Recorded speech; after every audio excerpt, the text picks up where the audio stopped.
Every fire that starts is taxpayer money spent.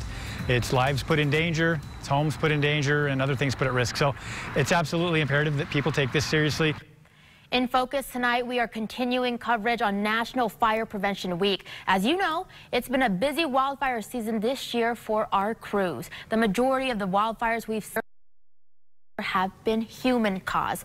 Something we can all do to help alleviate the burden for our firefighters is to be more conscious and aware about fire safety. Joining us here tonight is Kait Webb. She's got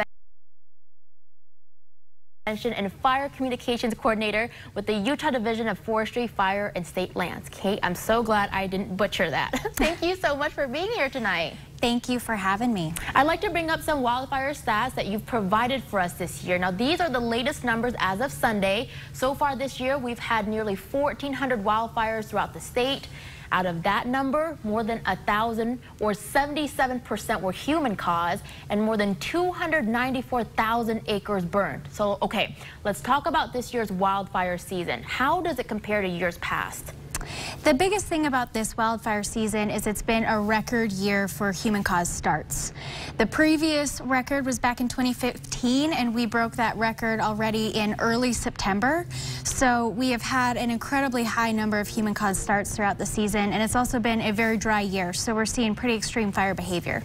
Going off of your answer there, what are some of the reasons that you guys think is contributing to the high number of human-caused wildfires in the state? It's a mix of things. There have been a higher than normal number of people out recreating this year in general, and that paired with the really hot and dry conditions that we've had across the state have really influenced that. Okay, so we're talking about COVID-19. Would you say COVID-19 kind of bringing more people outside, recreating and whatnot? Yeah, yep. Okay, talk a little bit more about the weather conditions. You talked about how this year's weather conditions really played a role in the intense fire season that we've had. It was dry. Tell us what else we saw. So it started out as a very dry spring. Those conditions continued through the summer. We have had above normal temperatures and below normal precipitation pretty consistently. We've seen drought conditions, and we have drought conditions across the state right now. We're expecting those to persist. So it's really important to keep in mind that fire season isn't over, and those critical fire weather conditions are still here, even though temperatures are a bit cooler. Okay, I want to touch on that a little bit later in our interview. Do you have any idea how much this year's wildfire season has cost us in labor and resources? We already know that record number of human-caused fires, and not only that, we've been sending our firefighters right out of state and whatnot. What's the total cost of everything so far? This year so far, suppression costs are about $53 million, and that's interagency statewide here in Utah. As far as labor goes, it's been tiring. They've been working here in Utah, and as you mentioned, they've been out of state as well. So it's been a pretty grueling summer for a lot of the firefighters. What about the damage caused from these wildfires? Do you know how many homes or properties were destroyed in some of these fires? We know we saw hundreds of evacuations, right? A lot of these fires just led to people leaving from their homes. What do we know about homes or property that were destroyed?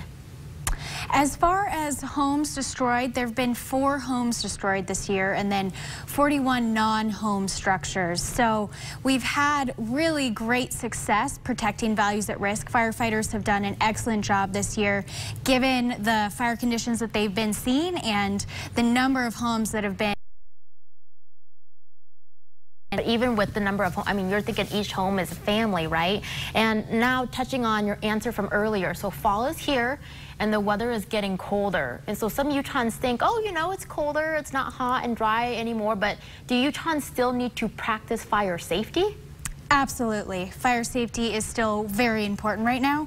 The cooler temperatures and the time of year in general can be a little bit deceiving, but we haven't had the precipitation to really lower that fire danger. There's still fire restrictions across much of the state, and it's really important this time of year. There's activities you might normally engage in, like having a campfire when you're out hunting or burning debris, but it's really important to critically think about those activities and likely consider postponing those later because fire season is still very much present.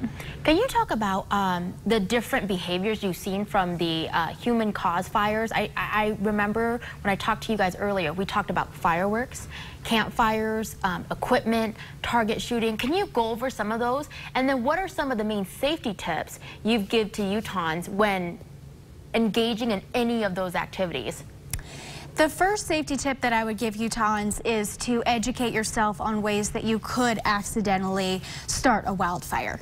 Most wildfires caused by humans are not intentional, so it's really important to start with educating yourself on the different ways that you could start one.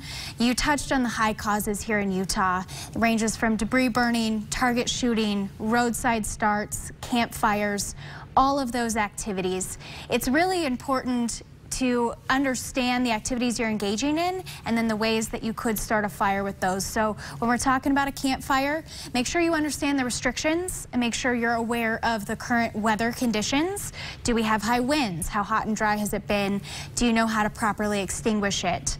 When it comes to roadside starts, vehicle maintenance is essential. Something as small as a dragging chain can easily spark a wildfire, especially given the dry conditions we've had this year. And the same with target shooting. It comes down to engaging in that activity in a safe environment at the right time. So under the current weather conditions, is it appropriate, and are you using safe targets and ammo? Yeah, very good tips there. Kait, I feel like I've asked you a lot of questions. I do want to give you the final word as it is National Fire Prevention Week. Anything that you wanted to include that I didn't get a chance to ask you? Two things. One, I just wanted to reiterate is fire season is still very much here. So anybody recreating need to be very extremely careful, especially hunters with campfires. Restrictions are still in place. That's not necessarily normal this time of year. So be aware of where you're recreating, the activities you're engaging in, and keep fire prevention at the top of your mind. And also, as we phase out of fire season, it's important to think about preparedness and mitigation for the next season. Thinking about ways that you can put defensible space around your home so that you're prepared for a wildfire in the event that it does impact your home. Yeah, a lot of great tips, a lot of time and effort, but it's worth it, right? When you think about everything that's at stake here. Okay, Absolutely. Thank you so much. Kait Webb with the Utah Division of Forestry, Fire and State Lands. Thank you so much for joining us tonight. Thank you.